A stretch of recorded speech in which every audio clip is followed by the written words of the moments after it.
Hello, Nina. Hello, David. Hello out there. Hello, everybody. Hi, Travi. Travi. So you recently did a video with Joe and Travi with the pool noodle desensitization, and I was confused between friending and Flooding. Flooding, okay. So flooding is a very old, traditional way of what you just said, desensitizing. And friending is a term that I just coined. It's my very own. I mean, it's not my own word, but I've now coined it for training. So flooding is when you trap the horse, basically, in a very small enclosed arena, like a round pen. When you see a lot of natural horsemanship type work done, they do this type of work in a small enclosed round pen that's usually no bigger than like a 20-meter circle, if even that big, maybe even sometimes smaller.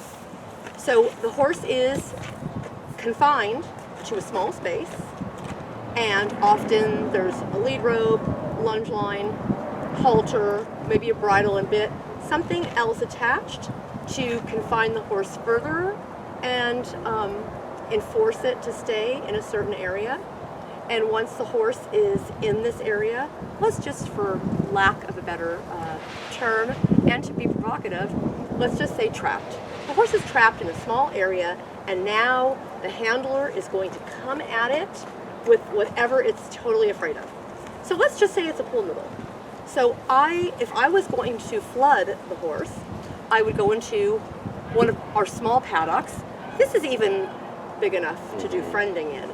But let's just say one of the pipe corrals on the hill. I would take the horse into the pipe corral where it didn't have any room for its flight mechanism, the flight mechanism, and then I would start basically overexposing it to the stimuli. Like I would take maybe 1, 2, or 3 pool noodles, maybe throw those on the ground, then I'd have a couple in my hands, maybe I'd even hang some from the roof, and the horse would basically get an overexposure to the pool noodles, and I'd probably be tapping them and bumping them on the horse and rubbing them up and down and waving them around, all for the horse to try to show the horse, hey, look, has it killed you yet? It hasn't killed you yet. So it's coming at it from the side of what the word you mentioned, desensitization, to desensitize the horse. I take great umbrage with that. I love how sensitive horses are. Do you not? I love, that's why I'm here. Yeah. That's why I work with them. Yes, they're so sensitive.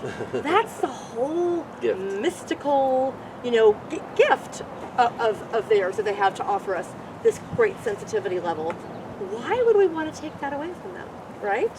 So we have to be careful when we do things to desensitize.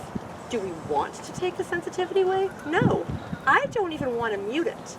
But what I want to do is expose the horse, not overexpose the horse, expose the horse to things that will be in its environment. Like a flag. Like, well, for us, because we do agility, like a pool noodle. There will be days where the wind picks up and the pool noodle gets swept up, and all of a sudden there's a pool noodle flying around, and a pool noodle could fly right into him. He should know to make his life more peaceful and more relaxing, that's not going to hurt him. It's just a pool noodle. So, with friending, I like to say it's like you're throwing a little party. And it's joyful, and it's fun, and it's a party atmosphere. There are hors d'oeuvres coming out of the fanny pack. There's other guests involved. That was cute story you made. Yes. We'll reference the video in this. Yeah, well, we will. Joe was in Travi was in the large paddock where he had plenty of room to get away from me. That's what you want to offer. You want to offer choice and consent, the two important C words, choice and consent. So you want to work in a big enough space to where the horse has a choice to either come or go. If it gets too much for him, that he can go and maybe come back if he wants to. Maybe he doesn't come back, and that's his choice. And that's okay. That's okay. You try another day. That's part of the setup. They're very curious. Eventually, it's going to get curious and want to know what this is all about and why the fanny pack is full, So giving them enough room, no constraints, no halter, no lead rope, nothing. A naked horse and a fanny pack full of treats, and it is so helpful to have another experienced horse in the mix. Did you do Joe first because he might be hesitant? Yes, that is exactly right. And I went So I back thought he's actually already trained for and that. I actually changed the description to include that. Okay. Yeah, he has worked with poodles, but he's not there yet where he trusts them 100% of the Be all time. over his body. Joe, being 28 years old and been there, done that, at the racetrack, at the showgrounds, He's not. I mean, I can put a sweatshirt over his head and he will amuse everybody just by walking around with he it. really will, yeah. You know, and going off of his hearing and his smell. He's hilarious. You know, he's such a great influence for Travie to see, dude, this is not anything to be afraid of. Like, this is fine, and guess what? Stand here and enjoy it and have fun with me, and you're going to get a whole lot of treats. Like, what an easy way. He's telling Travie, do you know what I used to have to do to get those treats?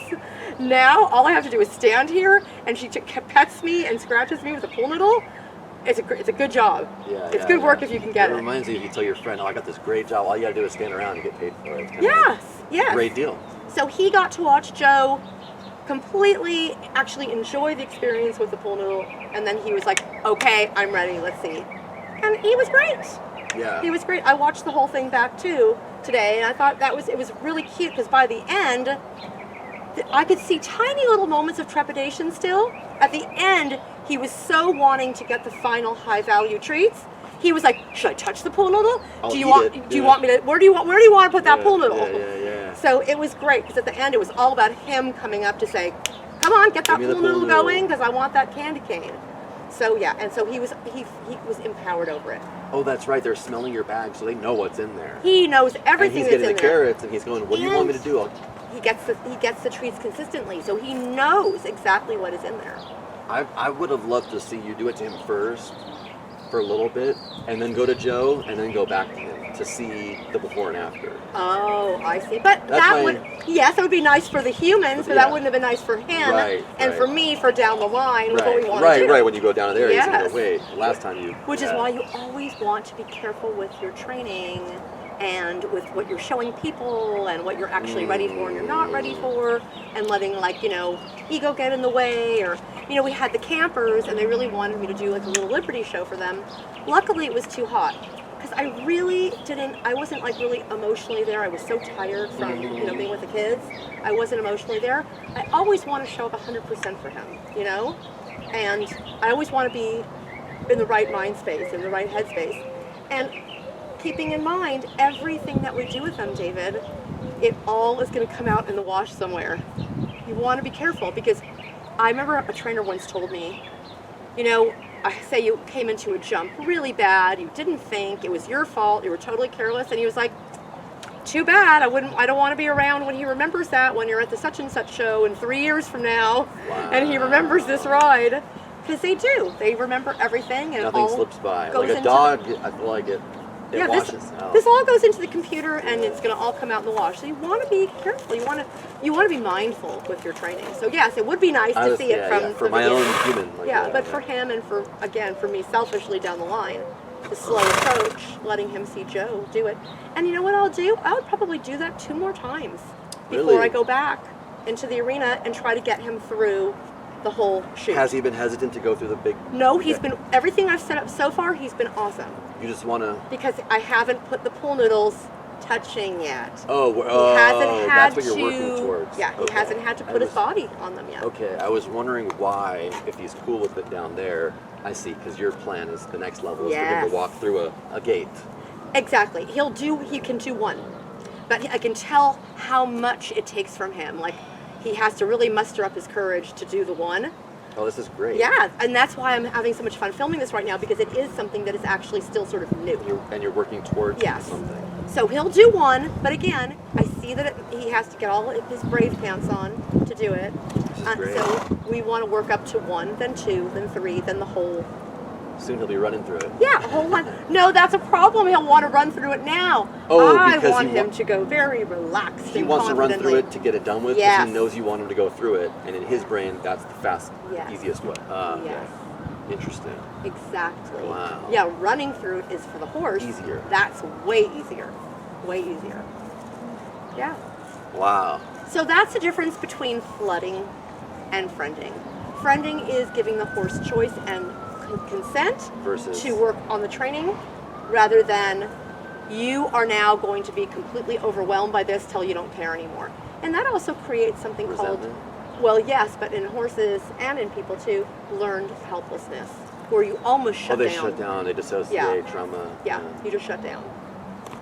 Yeah. Flooding friending. and learned helplessness actually do go hand in hand. I was just reading a whole bunch of different interesting studies. You know, people, all of this stuff is out there on the internet. You can read studies, and you know, it doesn't always have to be about the horses. It can be for dogs, and it can be for people. True. Because it's very, very similar. All the stuff is It's very all similar. psychology. Well, that's great. You've invented friending. Friending! Which is desensitization with a positive element Yes. versus desensitization with an overwhelming Yes. negative, learned helplessness, Yes. traumatic element. Make friends with a scary object rather than desensitize to the Yes. scary object. Yes. Yes. Yeah. Great. Well, thank you for explaining that, Nina.